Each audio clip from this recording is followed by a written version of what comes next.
గ్రహం ఈశ్వరుడి మాటని బట్టి బాధించడంలో కింది స్థాయికి వెళ్ళిపోతుంది.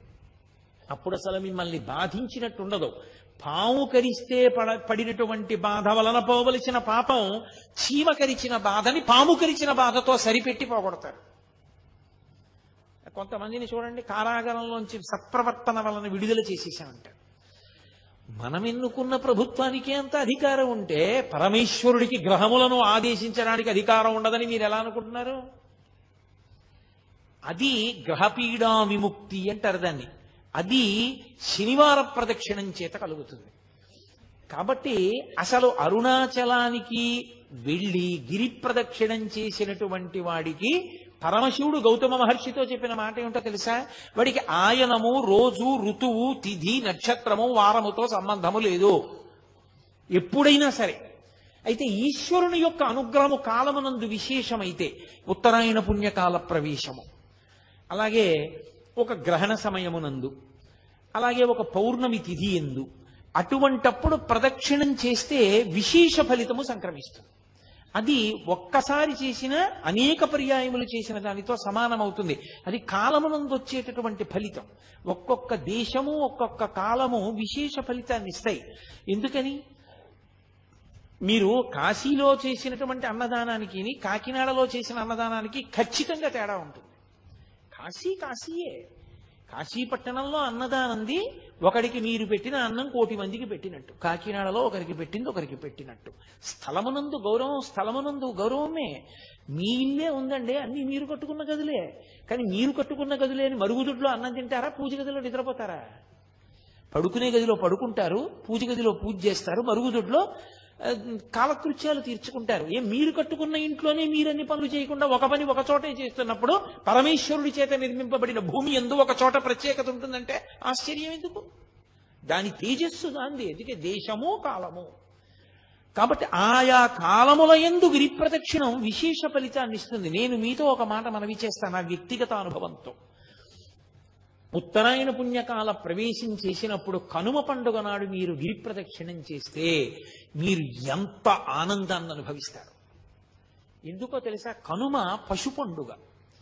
అసలు ఆ రోజున ఆవుల్ని, దూడల్ని, గుర్రాల్ని అన్నిటినీ అలంకారం చేస్తారు. చేసి వాటికి పాయసం వండి పెట్టాలి.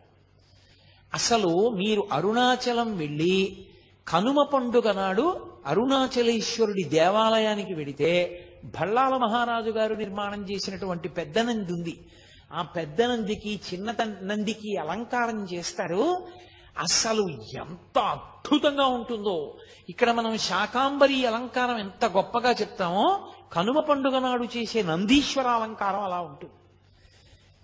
ఎందరో గతంలో కనుమ పండుగ నాడు ప్రదక్షిణం చేస్తుండేవాళ్ళం. ప్రతి ఇంటి ముందు గొబ్బిళ్లే.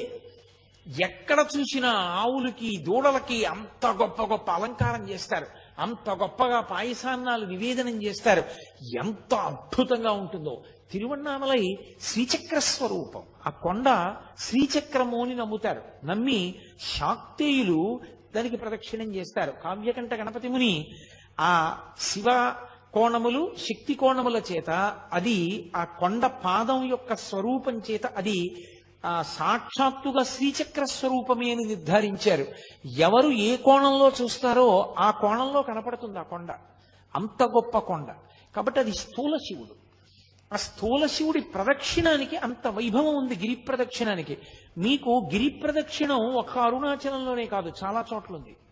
సింహాచలానికి గిరి ప్రదక్షిణ ఉంది, శ్రీకాళహస్తికి గిరి ప్రదక్షిణ ఉంది, అరుణాచలానికి గిరి ప్రదక్షిణ ఉంది. ఇవన్నీ గిరి ప్రదక్షిణాలు ఉన్న క్షేత్రాలే. అరుణాచలంలో గిరి ప్రదక్షిణానికి ప్రత్యేక ప్రాధాన్యత ఉంది. అక్కడ కొండ మీద శివుడు, ఇక్కడ కొండే శివుడు.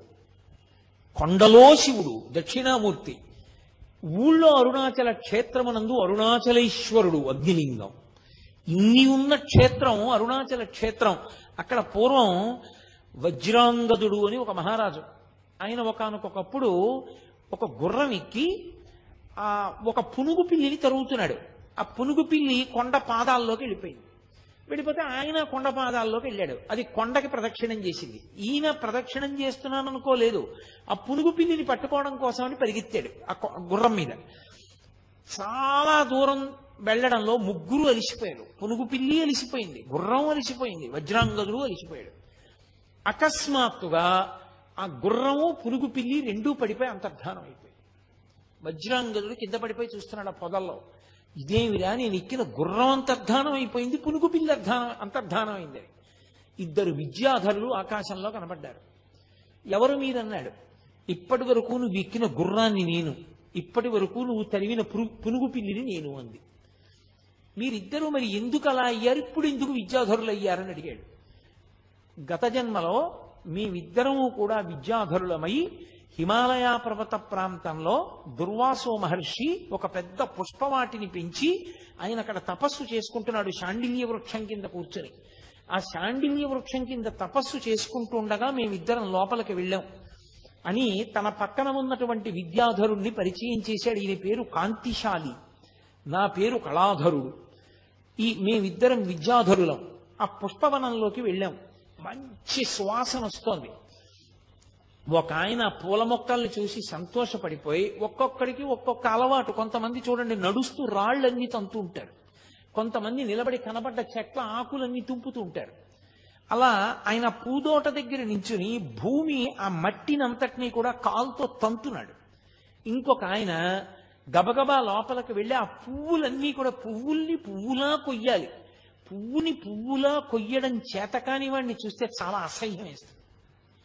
ప్రపంచంలో అత్యంత అసహ్యకరమైన పూజ ఏదో తెలుసా? పువ్వుని పట్టుకుని రేకులు విప్పేసి పూజ చేయడమే. అంతకన్నా దారుణమైన పూజ లోకంలో ఇంకోటి లేదు. అసలు వాడు వెంటనే పూజలోంచి తీసేయాలి. వాడు పనికిరాడు పూజకి. హృదయ సౌకుమార్యం లేనివాడు, సత్వగుణం లేనివాడు పూజకి ఎలా పనికొస్తాడు? ఒక గులాబీ పువ్వుని పరమేశ్వరుడు ఎంత అందంగా నిర్మాణం చేశాడు. అంత అందంగా ఈశ్వరుడు నిర్మిస్తే దాన్ని పట్టుకుని ఇలా చిదిమేసి ఆ రేకులు తీసి పడేసేటటువంటి వాడు పూజ వాడు చేసేది. వాడు పూజా భంగం చేస్తున్నాడు వాడు. అందుకే పూజ యందు పువ్వు రేకులు విప్పి పూజ చేయడం నిషిద్ధ కర్మ. ఎవ్వరి మీదన్నా పువ్వుల రేకులు చల్లడం, పువ్వుల రేకులు వెయ్యడం, పువ్వుల రేకులు కింద పడడం, పువ్వుల్ని తొక్కడం, పూలు రేకులు విప్పి పూజ చేయడం, ఇవన్నీ దుష్కర్మాలు. ఎప్పుడూ చేయకూడదు అలాంటి తప్పు పనులు. ఎవడు అడిగాడు నీ దగ్గర ఎక్కువ పువ్వు లేకపోతే ఒక్క పువ్వు వేయి ఈశ్వరుడి మీద చాలు. ఎవడు నిన్ను రెక్కలు విప్పి ఆ రేకులన్నీ తీసుకొచ్చి పూజ చేయడం ఏంటి? అసహ్యకరమైన విషయం తప్పది. ఎప్పుడూ చేయకూడదు అలాంటి తప్పుడు పనులు. కాబట్టి ఆయన పువ్వుని పువ్వులా కొయ్యకుండా ఆ పువ్వులన్నింటినీ కూడా ఏదో పట్టుకుని ఒక్కసారి ఇలా లాగేసి కోసేస్తున్నాడు. ఆ చెట్లు ఆ పువ్వులు లాగేస్తే జడపట్టుకు లాగితే ఆడపిల్ల నెప్పితో తప్పించుకుని వెనక్కి లాక్కున్నట్టు ఆ కొమ్మలు వెనక్కి ఎడుతున్నాయి. ఈ చప్పుడికి దుర్వాసో మహర్షి కళ్ళు తెరిచాడు. భూమిని తన్నకూడదు నిష్కారణంగా. ఒకడు పదఘట్టన చేస్తున్నాడు, ఒకడు పువ్వులు కోస్తున్నాడు. ఆయన వెంటనే ఆగ్రహోదగ్రుడయ్యాడు. మహాత్ములకు అసహ్యం వేసింది అంటే వాళ్ళ భావన సౌకుమార్యం, వాళ్ళ భావన సంపత్తి చేత అసహ్యం వేస్తుంది అవతల వాళ్ళని చూస్తే. అందుకని చిన్న కారణానికి కోపగించుకున్నారని అనకూడదు. నీకు చిన్న కారణం, ఆయనకి అది ఎంత చికాగ్గా అనిపిస్తుందో ఆ పనులు చూస్తే. కాబట్టి ఆయన అన్నాడు, ఒకడు భూమిని తంతున్నాడు, ఒకడు పువ్వులు కోసేస్తున్నాడు సువాసనగా ఉన్నాయి కదా అని. కాబట్టి కాంతిశాలికి కళాధరునికి శాపవాక్కిస్తున్నాను. ఎవడు భూమిని తన్నాడో వాడు గుర్రం అవుతాడు. అదే పనిగా చప్పుడు చేస్తూ మనుష్యుల్ని కిచ్చుకు తిరుగుతూ ఉంటాడు. కాబట్టి భూమండలానికి వెళ్ళి గుర్రం అయిపడు ఉండన్నాడు. ఎవడు పువ్వుల్ని దుడుకుగా కోశాడో ఆ పుష్పముల యొక్క సౌరభమునందలి వ్యామోహంతో వాడు కస్తూరి మృగం అవుతాడు. కస్తూరి మృగమై కస్తూరి మృగం కస్తూరి దాని శరీరంలోంచి వస్తుంటుంది. కానీ అది వాసన చూసి ఎక్కడి నుంచో మంచి వాసన వస్తోంది అనుకుని పరిగెడుతూ ఉంటుంది. ఎక్కడికి వెళ్ళినా వాసన వస్తూ ఉంటుంది, దాని ఒంట్లోదే ఆ కస్తూరి.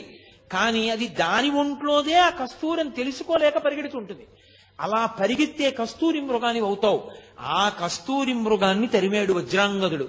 ఈ కస్తూరి మృగం ఈ గుర్రం రూపంలో ఉన్నటువంటి కళాధరుడు ఇద్దరూ పరిగెడుతున్నారు. వాళ్ళు అడిగారు దుర్వాసో మహర్షిని, మేము అపరాధం చేశాం, మాకు ఎలా శాపావకాశం, ఎలా శాప విమోచనం?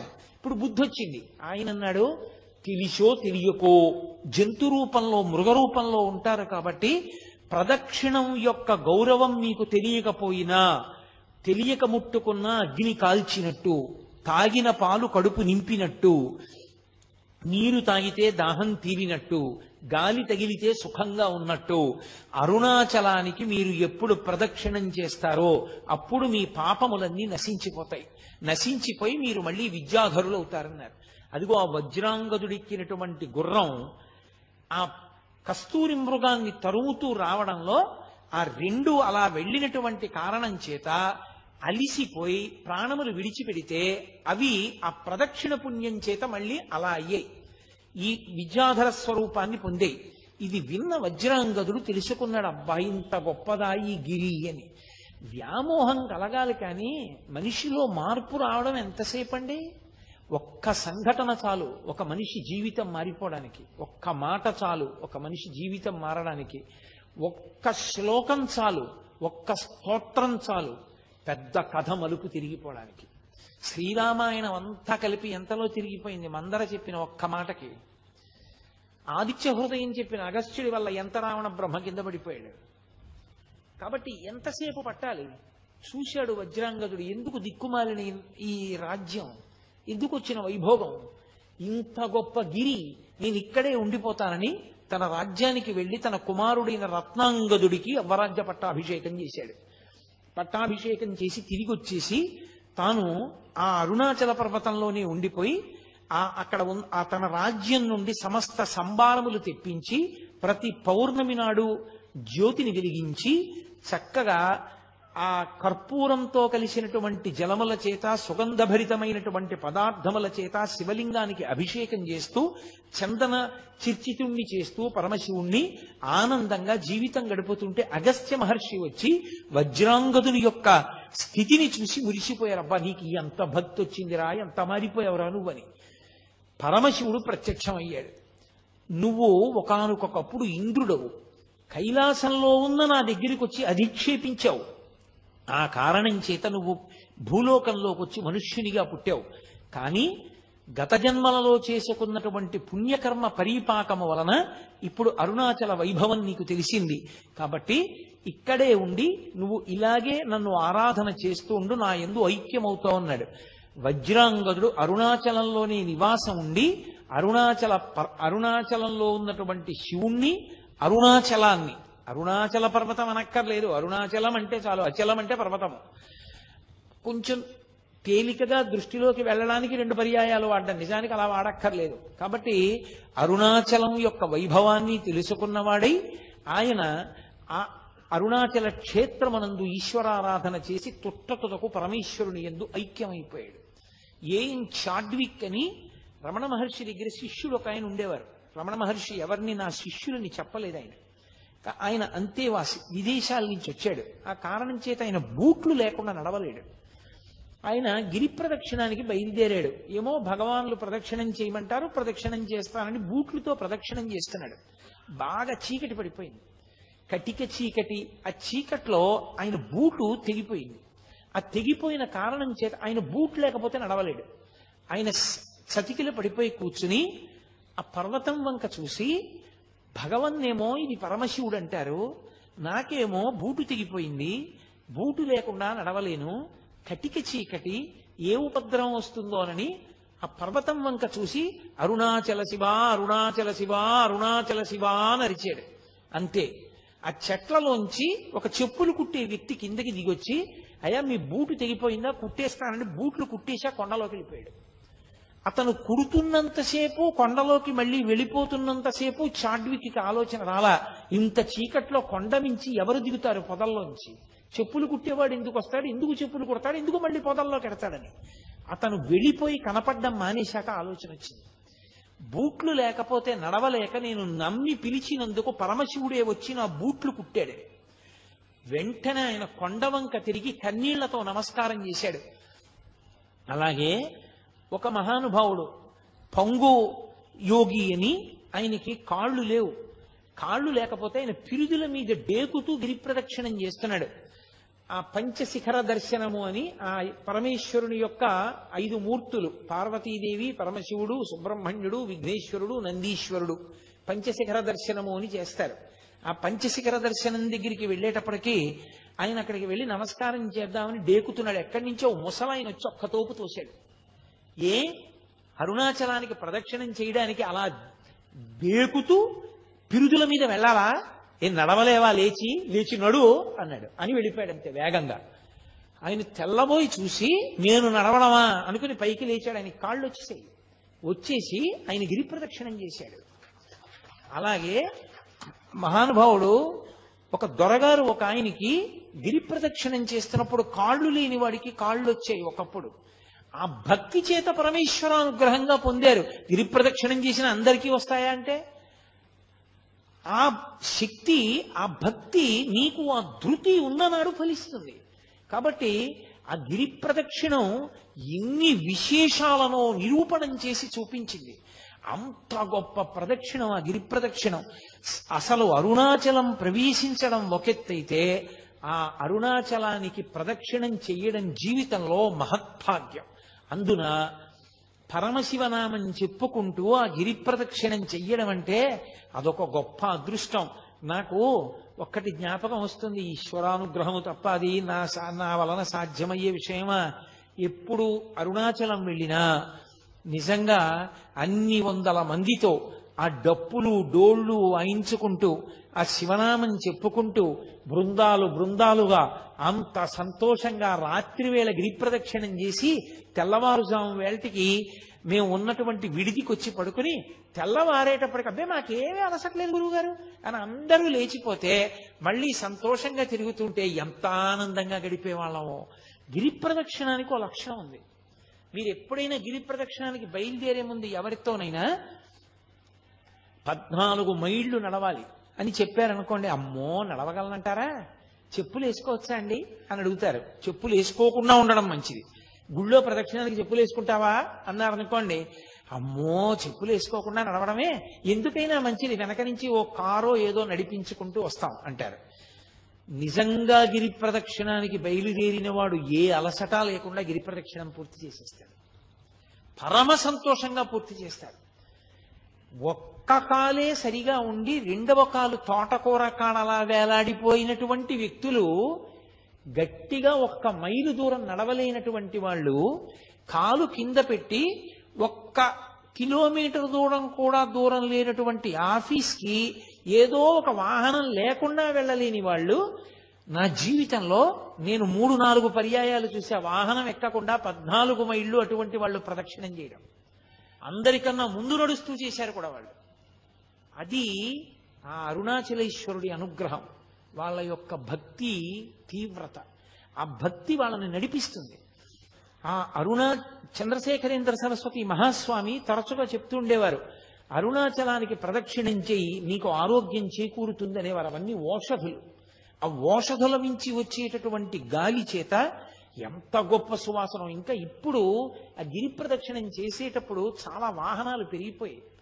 ఇన్ని వాహనాలు ఇప్పుడు ఎక్కువైపోయాయి. ఎంతో ఉబ్బిడిగా నడవలసి వస్తోంది. కానీ ఆ ఉత్తరలింగాన్ని దాటిపోయిన తర్వాత మళ్ళీ ఆ పెద్ద రోడ్డు వచ్చేసిందో, ఈశాన్యలింగం వైపుకి వెళ్ళే రోడ్డు, అక్కడి నుంచి ఇంకా మళ్ళీ చాలా ఒళ్ళు దగ్గర పెట్టుకుని నడవాలి. పూర్వం అలా కాదు. నేను ప్రారంభంలో అరుణాచలానికి వెళ్ళిన రోజుల్లో అసలు ఎక్కడా ఒక్కటి కనపడేది కాదు. కటిక చీకట్లో నడిచి వెడుతూ ఉంటే ఒక దేవాలయం దగ్గర బయలుదేరినప్పుడు ఆ దేవాలయం నుంచి ఇంకో దేవాలయం వరకు కుక్క వచ్చేది సాయం.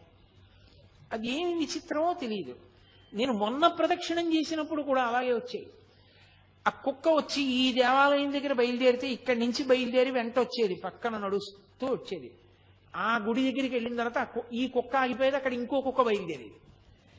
అది ఏమి చేసేవి కావు, అదేమి చెనకేవి కావు, అరిచేవి కావు, దెబ్బలాడుకునేవి కావు. అంత కటిక చీకట్లో కూడా దేవాలయాలన్నీ తెరిచి ఉంటాయి.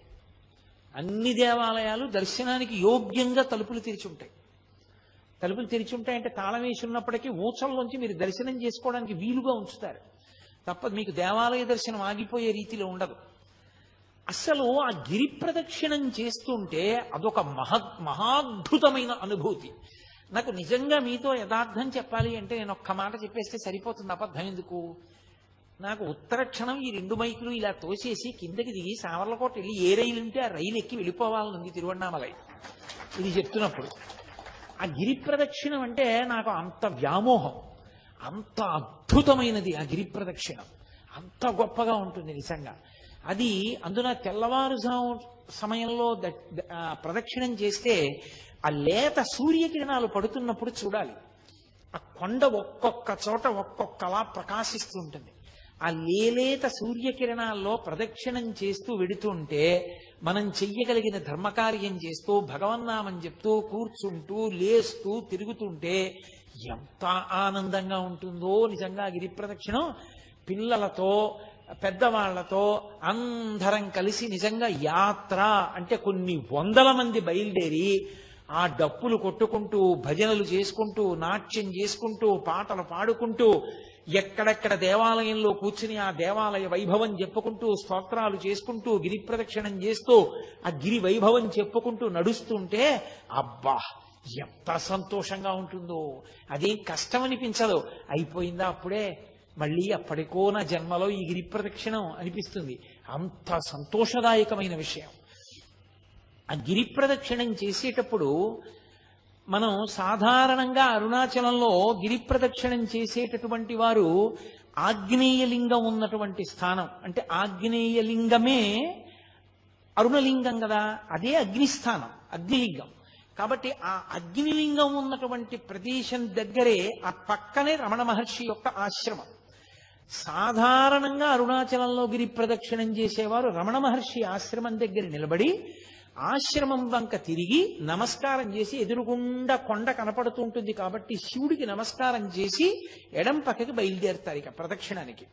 మొట్టమొదట రమణాశ్రమం కనపడుతుంది. భగవాన్ రమణులు ఆయన వైభవం గురించి నేను నా ఉపన్యాసాలు పూర్తి చేసే లోపల ఎలాగో తప్పకుండా స్పృశిస్తాను. అది 2-3 రోజులు తప్పకుండా నేను స్పృశిస్తాను, అప్పుడు మీరు విందురు గాని.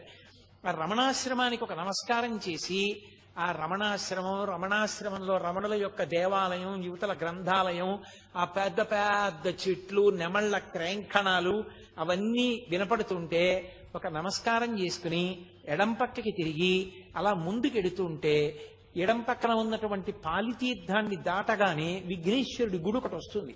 ఆ విఘ్నేశ్వరుడి గుడి దగ్గర మళ్ళీ అందరూ నమస్కారం చేసి సుముఖశ్చైకదంతశ్చ కపిలోగజకర్ణకః లంబోదరశ్చ వికటో విఘ్నరాజో గణాధిపః ధూమకేతుర్గణాధ్యక్ష ఫాలచంద్రో గజాననః వక్రతుండ శూర్పకర్ణో హేరంబ స్కందపూర్వజః షోడశైతాని నామాని యప్పటేత్ శృణుయాదపి విద్యారంభే వివాహే చ ప్రవేశే నిర్గమే తథా సంగ్రామే సర్వకార్యేషు విఘ్నస్తస్య న జాయతే అని ఆయనకి నమస్కారం చేసి బయలుదేరి ముందుకు వెళ్ళిపోతే, ఆగ్నేయంలో బయలుదేరారు కాబట్టి మీరు ప్రదక్షిణంగా ఇలా వచ్చేటప్పటికి దక్షిణ దిక్కున యమలింగం ఉంటుంది. మీరు అరుణాచల క్షేత్రమునందు ప్రతి దిక్కునందు ఆ దిక్పాలకుని శివలింగం ఉంటుంది. అంటే ఆ దిక్పాలకులు స్వయంగా వచ్చి అక్కడ శివలింగానికి పూజ చేస్తారు. అది అక్కడ శివలింగాలు ఏర్పడడానికి కారణం.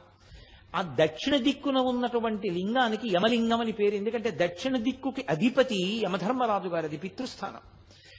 ఆ యమలింగం దగ్గరికి వెళ్ళి ఎవరు నమస్కారం చేస్తారో వాళ్ళకి మొట్టమొదటి సుగుణం అపమృత్యు దోషం పోవడం. 2, 1కి 10 పర్యాయములు నిరూపింపబడింది అరుణాచల క్షేత్రంలో. ఆయనే కొంతమందికి స్వప్నంలో దర్శనమిచ్చి రమ్మని అడిగాడు.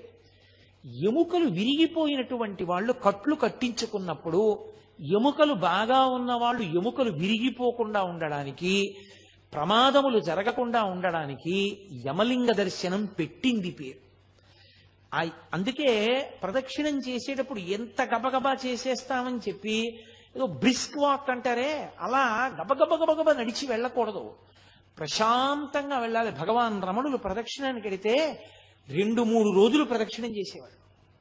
అంత గొప్పగా చేసేవారు. ఆహార పదార్థాలన్నీ మూటలు కట్టుకుని తీసుకెళ్లి మధ్య మధ్యలో కూర్చుని అందరూ కలిసి చక్కగా అవి తింటూ వెడుతుండేవారు. ఏ దీక్షా నియమం లేదు. మీతో నేను మనవి చేశాను కదా, 24 కిలోమీటర్ల పరిధిలో ఏ దీక్షా నియమం లేదు అరుణాచలానికి. ఆ యమలింగం దగ్గర దర్శనం చేసుకుని కొంచెం ముందుకెడితే బెంగళూరు వెళ్ళిపోయేటటువంటి రోడ్డు ముందుకు వెళ్ళిపోతుంది. పొరపాటున ఆ రోడ్లో కానీ వెళ్ళిపోయారా ప్రదక్షిణంగా వెళ్ళరిహా, బెంగళూరు వెళ్ళిపోతారు. అందుకని ఆ రోడ్డు దగ్గర జాగ్రత్తగా చూసుకోవాలి. కుడి చేతి వైపు కొండ ఉంటుంది, అదే గుర్తు. పరమశివుడు కుడి చేతి వైపు ఉన్నాడు, ఆయన చుట్టూ తిరుగుతున్నాం మనం. అందుకే ఇలా వెళ్ళిపోయే రోడ్ని విడిచిపెట్టేసి ఇలా ప్రదక్షిణం రోడ్లోకి తిరిగిపోతే ఆ రోడ్డు ప్రశాంతంగా ఉంటుంది, చాలా ప్రశాంతంగా ఉంటుంది. ఎన్ని చెట్లు! ఇప్పుడు చాలా దేవాలయాలు కట్టేశారు అవన్నీ. పూర్వం అన్ని దేవాలయాలు లేవు, ఇంకా ప్రశాంతంగా ఉండేది. ఎంత బాగుండేదో పూర్వం. ఆ చెట్ల పక్క నుంచి, ఆ చెట్ల కింద నుంచి నడిచి వెళ్ళేటప్పుడు అరుణాచలంలో ప్రదక్షిణానికి 3 నియమాలు ఉన్నాయి.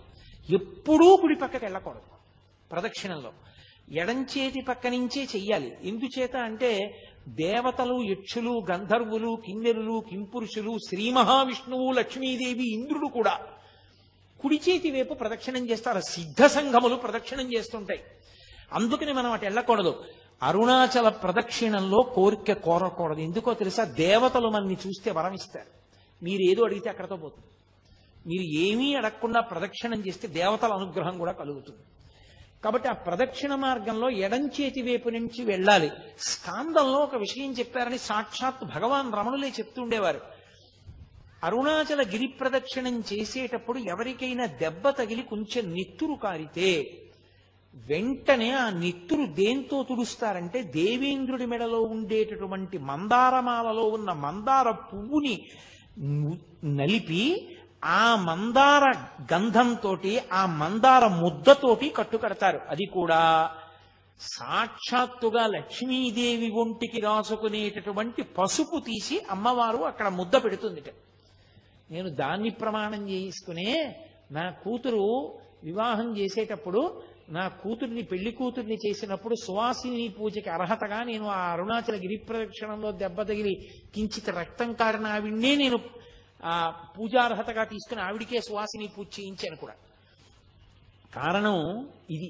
అంటే కావాలని దెబ్బ తగిలించుకుని కొంచెం నెత్తురు కారేటట్టు చేసుకుని అటువంటి ఉద్ధతితో కూడిన పనులు చేయకూడదు. మన ప్రమేయం లేకుండా దెబ్బ తగిలింది. కాబట్టి అంత గొప్పది ఆ ప్రదక్షిణం. ఆ ప్రదక్షిణంలో వెళ్ళేటప్పుడు అందుకే ఎడమ చేతి వైపు మాత్రమే నడుస్తారు. నడుస్తూ వెళ్ళిపోతున్నప్పుడు ఆ యమలింగాన్ని దాటిపోయిన తర్వాత కొంచెం ముందుకు వెళ్ళిపోతే మనం దక్షిణ దిక్కుని దాటాం కాబట్టి ఇలా వచ్చేస్తే నైరుతి. నైరుతిలో శివలింగం ఉంటుంది. అది రోడ్డు మీద కనపడదు. మీరు కొంచెం లోపలికి వెళ్ళాలి. లోపలికి వెళితే కనపడుతుంది. తెలుగులో బోర్డులు ఉండవు. అదొక పెద్ద ఇబ్బంది అక్కడ.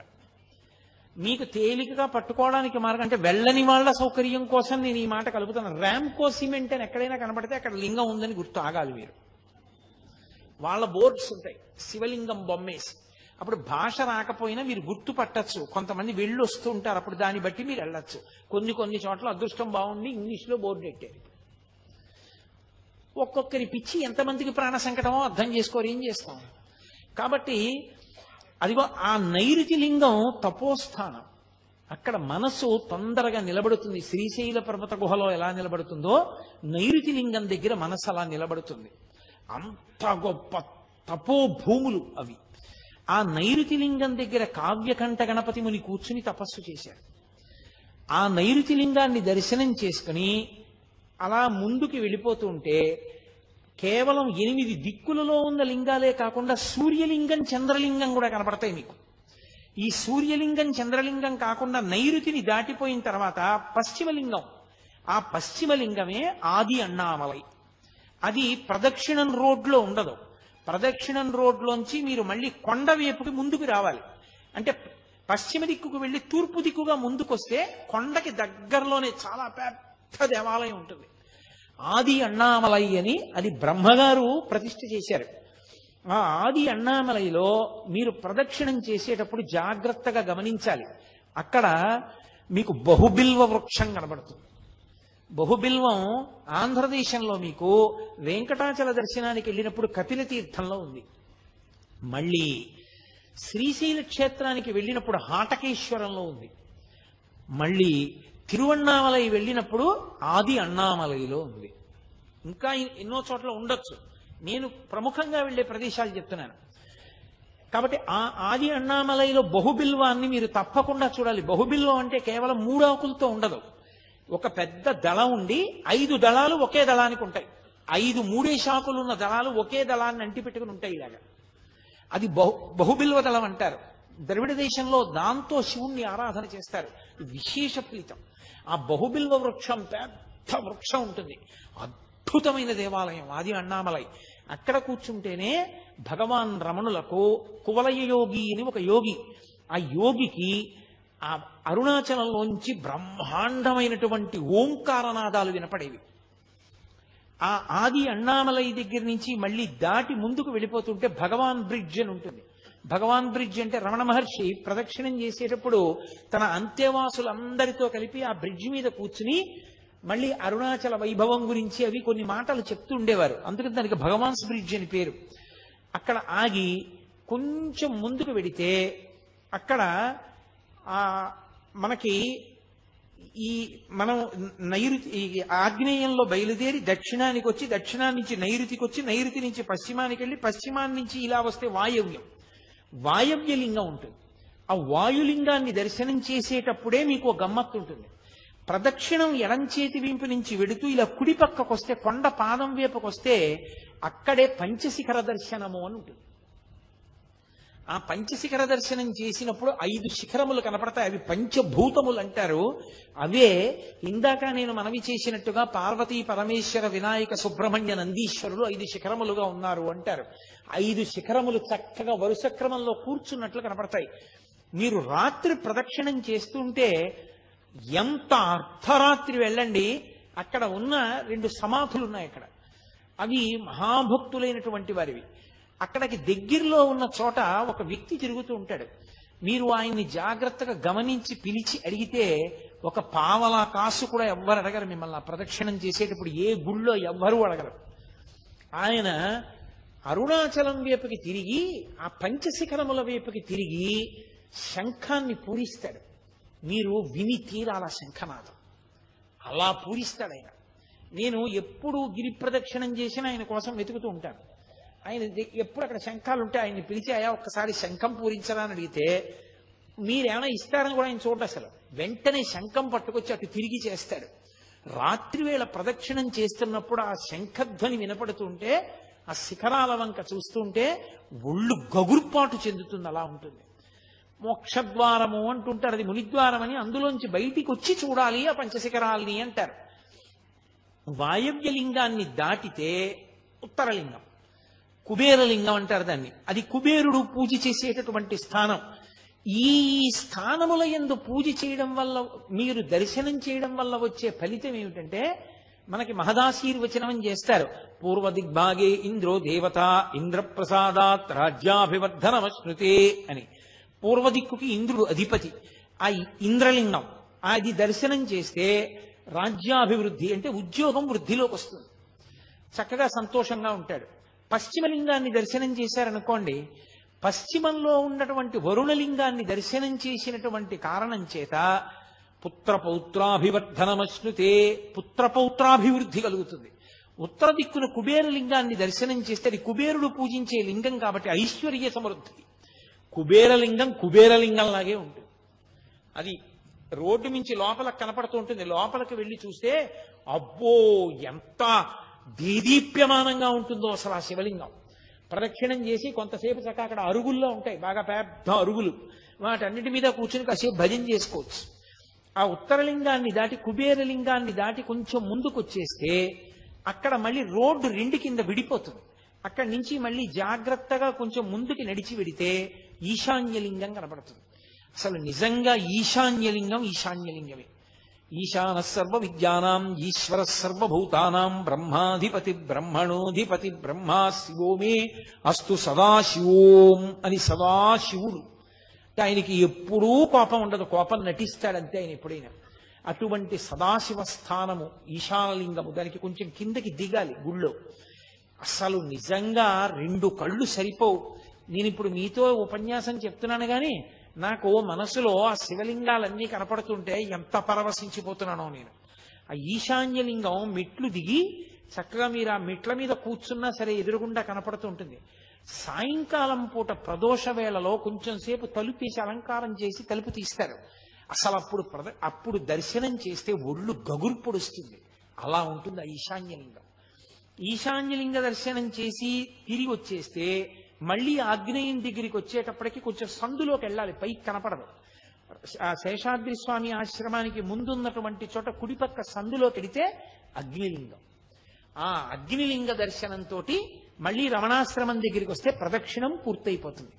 ఈ ప్రదక్షిణ మార్గంలోనే వాయవ్యలింగం దాటుతున్నప్పుడు మనకి మాణిక్యవాచకర్ల మఠం కనపడుతుంది. ఆది అన్నామలై దేవాలయంలో ఇప్పటికీ శైవంలో నాయనార్లలో ప్రముఖ స్థానం వహించినటువంటి మహాపురుషులు అప్పర్, మాణిక్యవాచకర్, జ్ఞాన సంబంధర్ ముగ్గురి యొక్క మూర్తులు మీకు ఆ దేవాలయంలో కనపడతాయి. మాణిక్యవాచకర్ల మఠము అని ఒక మఠం. ఆ మఠంలోకి ఓసారి వర్షం వస్తుంటే సూరి నాగమ్మ గారు వెళ్ళారు. వెళ్ళి మరునాడు రమణులను అడిగారు, అయ్యా మాణిక్యవాచకర్ల మఠం ఎందుకు వచ్చింది అని. అప్పుడు చెప్పారు భగవాన్ రమణులు. సూరి నాగమ్మ గారి లేఖల్లో రాశారు మహాతల్లి. అది మాణిక్యవాచకర్లు మహానుభావుడు. ఆయన పుట్టుకతోటే గొప్ప శివభక్తి తత్పరుడు. ఆయన యొక్క నిజాయితీని, మంచితనాన్ని, శివభక్తిని చూసి పాండ్యరాజు ఆయన్ని తన యొక్క ఆస్థానంలో ప్రధానమంత్రిగా నియమించాడు. పైకి రాజ్యంలో కొలువు చేస్తున్నారు కానీ ఆయన మనసంతా పరమశివ భక్తితో నిండిపోయి ఉండేది. అలా నిండిపోయి ఉన్న కారణం చేత ఒకానొకప్పుడు మహారాజు పిలిచి గుర్రాలు కొని తీసుకురండి అని కొంత పైకం ఇచ్చి గుర్రాలు ఉన్న చోటు ఎక్కడుందో చూసి మంచి గుర్రాలు పట్టండి అన్నాడు. గుర్రాల కోసం వెళ్ళినట్టు ఉంటుంది, శివదర్శనం చేసినట్టు ఉంటుంది, యాత్ర చేసి సద్గురువు పాదాలు పట్టుకోవచ్చు, ఎక్కడో దొరుకుతారు గురువు గారని ఆయన బయలుదేరారు. అలా వెళ్ళి వెళ్ళి వెళ్ళి వెళ్ళి ఆయన ఒక క్షేత్రాన్ని చేరుకున్నారు. చేరుకుని ఆ శివాలయంలోకి వెడుతున్నారు. అక్కడ ఒక విచిత్రమైన విషయం జరిగింది. ఆ ఊళ్ళో ఉన్నటువంటి పిల్లలందరూ అన్నారు, ఇక్కడ మాకు అకస్మాత్తుగా ఎక్కడి నుంచో ఒక పెద్ద ఆయన వచ్చాడు. ఆయన మాకు రోజు పాఠాలు చెప్తూ ఉంటాడు. ఆయన ఏం కోరుకోడు, ఆ చిర్రాకు గల్జేరు రెండు గిల్లి వండి అన్నంలో కలిపి పెడితే తింటాడంతే. ఆయనకి ఇంకేం అక్కర్లేదు. చిర్రాకు గల్జేరు కాలవల పక్కన కూడా మొలుస్తాయి, దానికి పెద్ద ప్రయత్నం ఏం అక్కర్లేదు. అత్యంత తక్కువ స్థాయి ఆకుకూరది, అది తింటూ ఉంటాడు. అంటే ఆయన వెతుక్కుంటూ ఆ గుడికి ప్రదక్షిణం చేస్తూ వెళ్ళేటప్పటికీ కృంద వృక్షం కింద దక్షిణామూర్తి కూర్చున్నట్టుగా కూర్చుని ఉన్నాడు ఒక ఆయన. ఆయన్ని చూడగానే మాణిక్యవాచకర్లకు అర్థమైంది, ఈయన పరమశివుడు నా కోసమే వచ్చి కూర్చున్నారు ముందేనని. వెంటనే బట్టలు విప్పేసి గోచి పెట్టుకుని ఆయన ముందు సాష్టాంగం చేసి స్తోత్రం చేశారు. వెంటనే ఆ మహానుభావుడు అన్నాడు, నీకోసమే నేను ముందుగా వచ్చి ఇక్కడ కూర్చున్నానయ్యా, పిల్లలకి పాఠం చెప్పాలన్న మిషతోటి. నీవు ఇక నుంచి నీవు గుర్రాలు కొనడానికి తెచ్చినటువంటి డబ్బుతో ఈ క్షేత్రానికి సేవ చేస్తూ ఈ ఆలయాన్ని వృద్ధిలోకి తీసుకొస్తూ ఇక్కడ ఉండిపో అన్నాడు. మాణిక్యవాచకర్లు అక్కడ ఉండిపోయారు. డబ్బంతా అయిపోయింది, గుర్రాలు లేవు, వెనక్కి వెళ్ళలేదు. ఈలోగా మహారాజు గారు కబురు చేశారు, గుర్రాలు లేవు, నువ్వు రాలేదు, ఏమిటి కథ అని. ఆయన భయపడి రాత్రి పడుకుని పరమశివుడిని ప్రార్థన చేశాడు. కల్లో పరమశివుడు కనబడి, వెలలేని మాణిక్యం ఒకటి ఇచ్చి నీ పట్టుకెళ్ళి రాజుకి శ్రావణ మాసంలో మూలా నక్షత్రం నాడు గుర్రాలు వస్తున్నాయని చెప్పు అన్నారు. తీరా నిద్ర లేచి చూస్తే చేతిలో మాణిక్యం ఉంది, పరమశివుడు ఇచ్చిందేనని మాణిక్యం పట్టుకుని పాండ్యరాజు దగ్గరికి వెళ్ళి ఆ మాణిక్యాన్ని ఇచ్చి శ్రావణ మాసంలో మూలా నక్షత్రం నాడు గుర్రాలు వస్తున్నాయన్నారు. మహారాజు నమ్మాడు, సంతోషించాడు.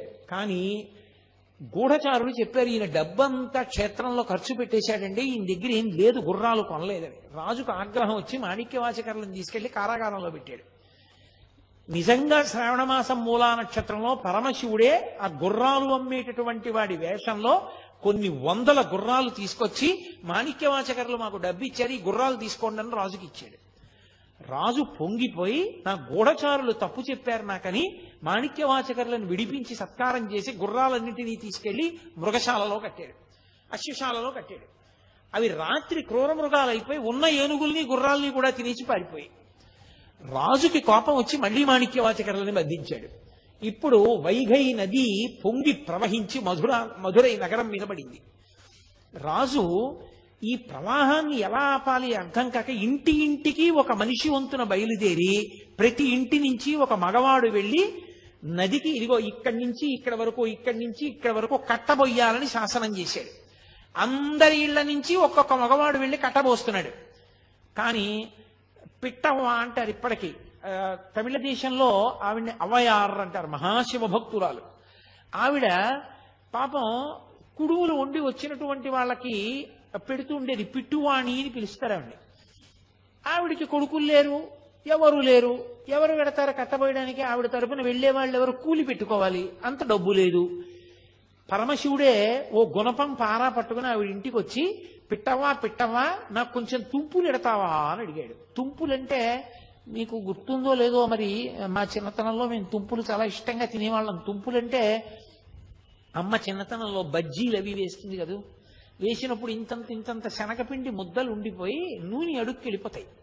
అడుక్కెళ్ళిపోతే అవి బజ్జీలు చాలా మాటలు వేసి తీసేస్తారు, ఇవి మాత్రం అలాగే ఉంటాయి నూనెలో ములిగి ఉండి ఎర్రగా తయారవుతాయి. అవి తుప్పులు అంటారు. అవి అమ్మ చిల్లులుగా ఉన్నటువంటి పెద్ద గరిటె పెట్టి ఇలా ఒడ్డుకి తీసి ఆ నూనె ఇలా కిందకి దిగిపోయే వరకు ఇలా అని ఆ తుంపులో పళ్ళెంలో పడేస్తే బజ్జీల కన్నా తుంపులు సంతోషంగా ఒక్కొక్కటి నోట్లో వేసుకుని కరకరా తింటుండేవాళ్ళం. అలా తుంపులు వస్తాయి ఆ కుడుములు వండినప్పుడు. ఆ తుంపులు పెట్టవమ్మా, నాకు కుడుములు అక్కర్లేదన్నాడు. తుంపులు అంటే పనికి మాలినవి, కుడుములు అయితే అమ్ముకుంటే డబ్బు వస్తుంది, నాకు ఆ తుంపులు ఇట్టన్నాడు. ఇంత రాత్రివేళ తుంపులు ఎక్కడ ఉంటాయిరా నాయన, కుడుములే పెడతాను లేని ఆవిడ కుడుములు వేసింది.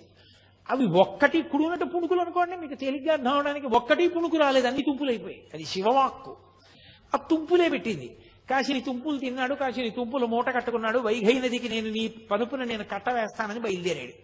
వెళ్ళినవాడు కట్ట వేయడం మానేసి ఆ ఒడ్డున పడుకుని పెద్దగా పాటలు పాడుతూ మిగిలిన వాళ్ళ పనులు పాడు చేస్తున్నాడు. మహారాజు గుర్రం ఎక్కి అందరూ కట్ట వేస్తున్నారో లేదో చూడ్డానికి వచ్చాడు. ఈయనొక్కడే పని చేయట్లేదు. ఇతను పని ఎందుకు చేయట్లేదు, నన్ను చూసి కూడా లేవలేదు, పడుకుని పాటలు పాడుతున్నాడు ఏమిటని అడిగారు. ఏమో మహాప్రభో, పిట్టవాణ్ణి పంపించింది ఈయన పని చేయట్లేదు సరిగదా, పని చేసేవాళ్ళని పాడు చేస్తున్నాడు, వచ్చి ఇలాగే పడుకుని పాటలు పాడుతున్నాడు అన్నారు. పాటలు పాడుకుంటూ పడుకోవడానికి ఆ నది వరదొస్తుంటేనని చెప్పి రాజు కొరడా తెప్పించి ఆయన వీపు మీద దెబ్బలు కొట్టాడు. ఆయన వీపు మీద కొరడాతో కొట్టగానే రాజు వీపు మీద రాజ్యంలో ఉన్నటువంటి జంతువులు, పక్షులు, బల్లులు, కుక్కలు, పిల్లులన్నిటి వీపుల మీద వాతపడింది. అమ్మబాబో, ఇదేదో ఆశ్చర్యంగా ఉంది, ఈయన్ని కొడితే నా వీపు మీద వాతపడి మండుతోందని రాజుగారు ఆశ్చర్యపైన కాళ్ళ మీద పడ్డాడు.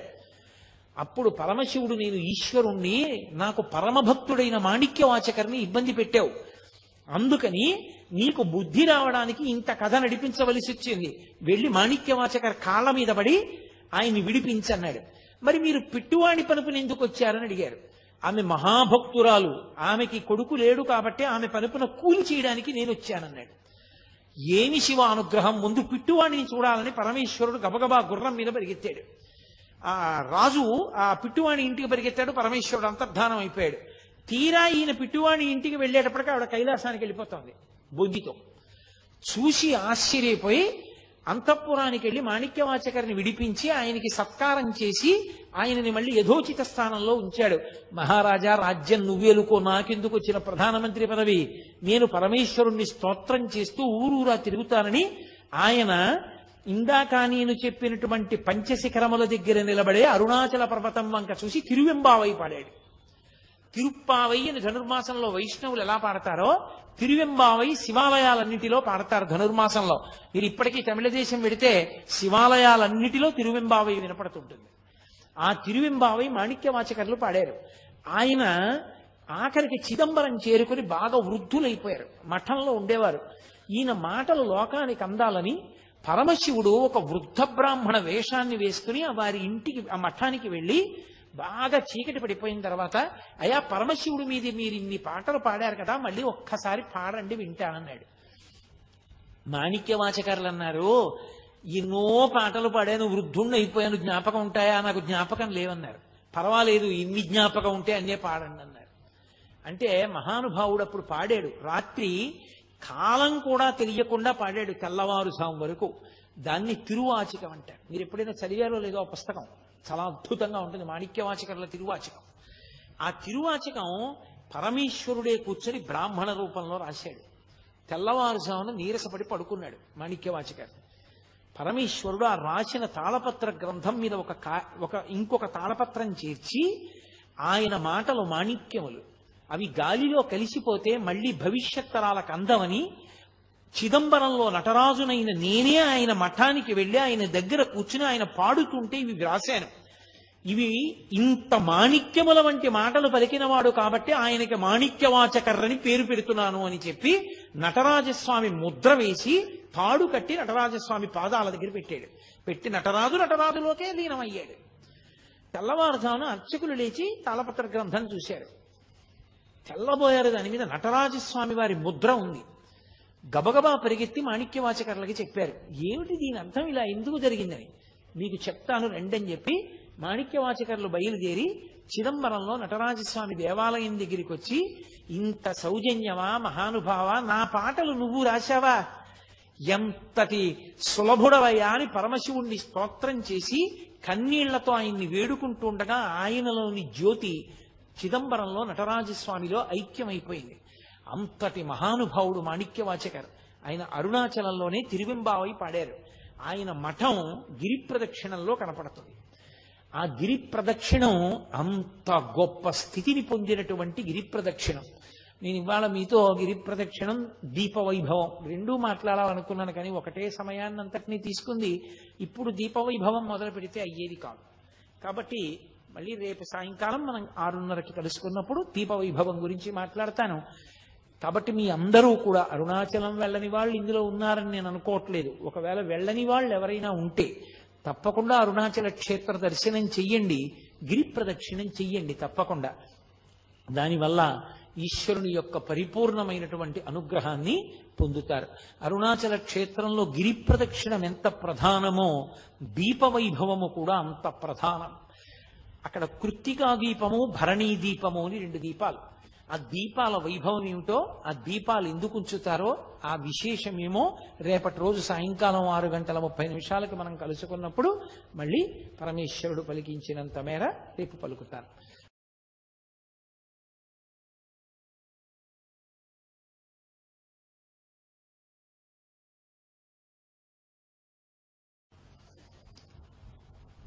అరుణాచలము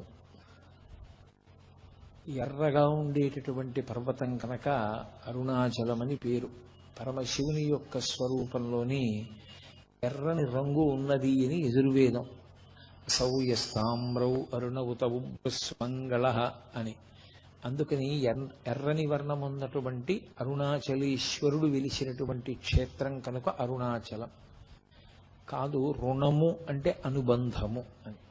కర్మ సంబంధంగా మనం చేసినటువంటి కర్మల వలన ఒక్కొక్క శరీరంలో ప్రవేశించి ఆ శరీరంలో అనేకమైన అనుబంధములను పెట్టుకుంటాడు.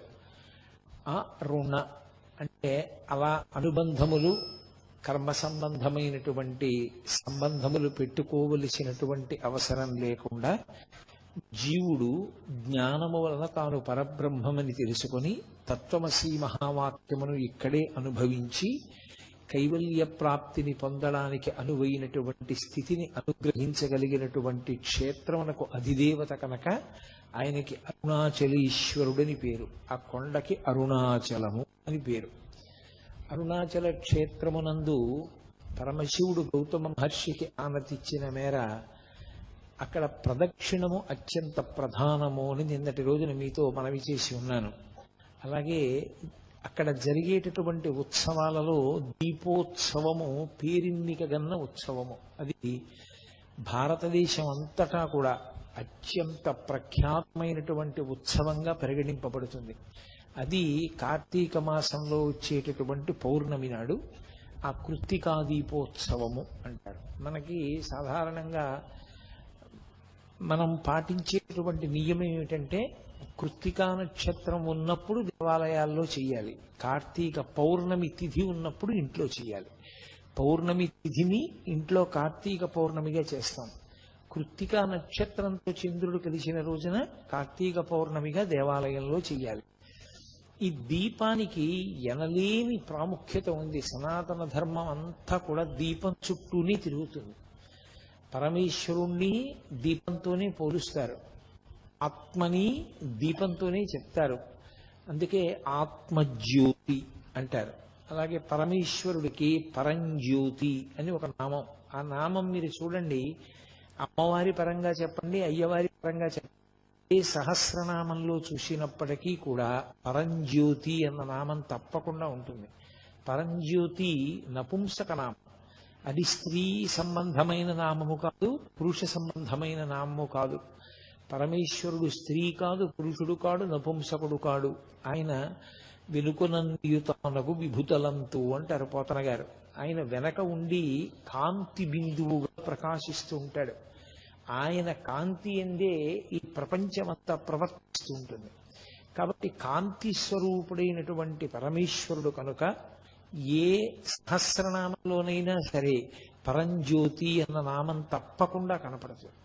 అసలు ఈశ్వరుని యొక్క వెలుతురు ముందు ఏ వెలుతురు పనికిరాదు అని వేదం యొక్క తీర్పు. అందుకే ఆయన మించినటువంటి జ్యోతి ఇంకొకటి లేదు అని. నత్ర సూర్యో భాతి చంద్రతారకం నేమా విద్యుతో భాతి కుతోయమగ్ని త్వమేవ భాంతమనుభాతి సర్వం తస్య భాసా సర్వమిదం విభాతి అని. ఆయన యొక్క వెలుతురు ఎక్కడ ప్రకాశిస్తూ ఉంటుందో అక్కడ సూర్యచంద్రులు నక్షత్రములు కూడా ఇక ప్రకాశించవు. ఆయన వెలుగు ముందు ఏ వెలుగు పనిచెయ్యదు. అసలు ఈ ప్రపంచాలన్నీ లయమైపోయిన తరువాత ఏర్పడేటటువంటి స్థితి కటిక చీకటి. ఆ చీకటి తర్వాత ఇక వెలుతురు రాదు, ఎందుకంటే సూర్యచంద్రులు కూడా ఉండరు. అంత కటిక చీకటిలో ఈ బ్రహ్మాండములన్నీ జలములయందు లయమైపోతే ఆయన ఒక్కడే ఈ చీకటికి ఆవల పరంజ్యోతిస్వ లోకంబులు లోకేశులు లోకస్తులు తెగిన తుది అలోకంబగు పింజీకటి కావల ఎవ్వండేకాకృతి వెలుగు అతని నేసేవింతున్ అంటారు. శరీరం ఎంత ఉన్నప్పటికీ అసలు శరీరంలో జ్ఞానేంద్రియములు అని ఉంటాయి. అవన్నీ వెలుగు సంబంధమైనవి. జ్ఞానేంద్రియము, జ్ఞానము అంటే తెలుసుకొనుట. తెలిసికొనుట అన్నది ఎప్పుడు సంభవం అంటే వెలుతురు ఉంటేనే. వెలుతురు లేకపోతే ఏదీ తెలియబడదు. అయోమేమి. లోపల ఒక దీపం ఉంది. ఆ లోపల వెలుగుతున్నటువంటి దీపపు కాంతి కంటి మీద పడితే కన్ను చూస్తుంది. ఆ ఆత్మజ్యోతి యొక్క కాంతి చెవి మీద పడితే చెవి వింటుంది. ముక్కు మీద పడితే వాసన వస్తుంది. నాలుక మీద పడితే రుచి చెప్తుంది. స్పర్శేంద్రియమైనటువంటి చర్మం మీద ప్రకాశిస్తే ఇది స్పర్శ చెప్తుంది. అందుకే నానాచిత్రఘటోధర స్థిత మహాదీప ప్రభాభాస్వరం జ్ఞానం యస్యతు చక్షురాది కర్ణద్వారా బహిస్పందతే జానామీతి తమేవాంతమనుభాత్యేతత్ తత్సమస్తం జగత్ తస్మై శ్రీ గురుమూర్తయే నమగిదం శ్రీ దక్షిణామూర్తయే అంటారు శంకరాచార్యులు వారు. ఒక కుండను ఒక దాన్ని తీసుకొచ్చి దానికి కన్నాలు పెట్టి ఒక దీపం పెట్టి ఆ దీపం మీద కుండని బోర్లించారనుకోండి, చీకట్లో ఆ కుండ కన్నాల్లోంచి వెలుతురు పైకి కొడుతూ ఉంటుంది. అది కుండది కాదు, ఆ కాంతి. కుండ లోపల ఉన్నటువంటి దీపపు కాంతి ఆ కన్నాలలోంచి ఎలా పైకొస్తోందో అలా ఇక్కడే వెలుగుతున్నటువంటి ఆత్మజ్యోతి. అందుకే నీవారస్సు కవత్ పీతాభా పీతాభా స్వత్యనూపమా. భా అంటే కాంతి, భాస్కర అని పేరు సూర్యుడికి. ఆ కాంతి పుంజమై ఇక్కడ వెలుగుతూ ఉంటాడు ఆయన. ఆ వెలుతురు ఈ కన్నాల్లోంచి కొడుతూ ఉంటుంది. కన్నులు అనబడేటటువంటి కన్నాల మీద పడితే కళ్ళు చూస్తాయి, చెవుల మీద పడితే చెవులు వింటాయి. జ్ఞానేంద్రియములు పనిచేయడానికి ప్రధానమైనటువంటి కారణము ఆ లోపల ఉన్న జ్యోతే. దీపం ఉండగా ఇల్లు చక్కబెట్టుకోండి అంటుంటారు. అంటే లోపల ఆ జ్యోతి వెలుగుతున్నంతసేపే, పరమేశ్వరుడు ఉన్నంతసేపే దీనికి మంగళప్రదత్వం. ఇది మంగళప్రదత్వంతో ఉండి శివం సుందరం శోభనం అయి ఇది భగవత్కార్యం చెయ్యడానికి, చిత్తశుద్ధిని పొందడానికి హేతువైనటువంటి సమస్త కార్యములను ఆచరించడానికి కావలసినటువంటి పాత్రత లోపల ఉన్న జ్యోతి వెలిగినంతసేపు మాత్రమే ఉంటుంది. ఆ జ్యోతి కాని నిధనం అయిపోయిందా ఇక ఆ శరీరం ఎందుకో పనికిరాదు, దాన్ని తీసుకెళ్లి పక్కన పారేస్తారు. కాబట్టి ఆ జ్యోతికి అనలేని ప్రాధాన్యత. అసలు ఏ కార్యక్రమం ప్రారంభం చేయండి, దీపం ప్రజ్వాల్య అంటూ దీపం వెలిగించే ప్రారంభం చేస్తాం. ఎందుకని అంటే అదే పరమేశ్వర స్వరూపం.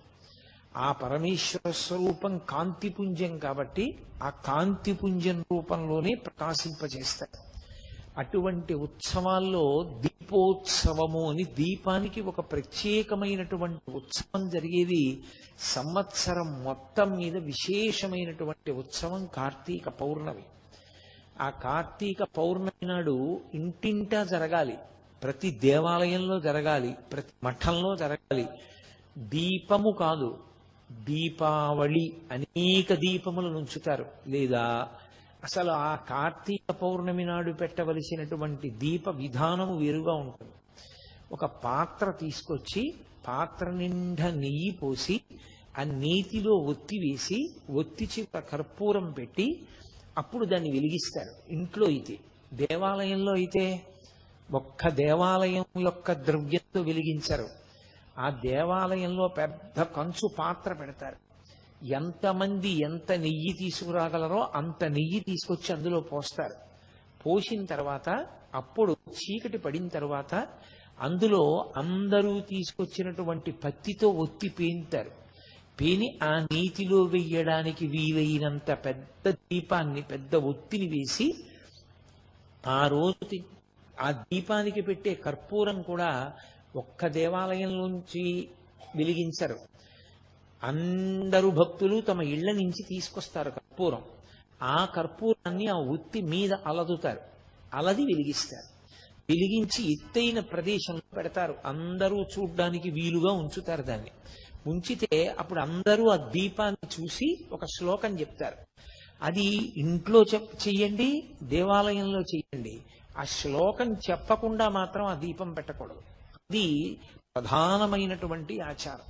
ఎందుచేత అంటే మనుష్యుడిగా జన్మించినటువంటి వాడు పరమేశ్వరానుగ్రహాన్ని సమస్త ప్రాణుల మీద ప్రసరింప చెయ్యడానికి యోగ్యమైన కాలము ఒక్క కార్తీక పౌర్ణమి మాత్రమే.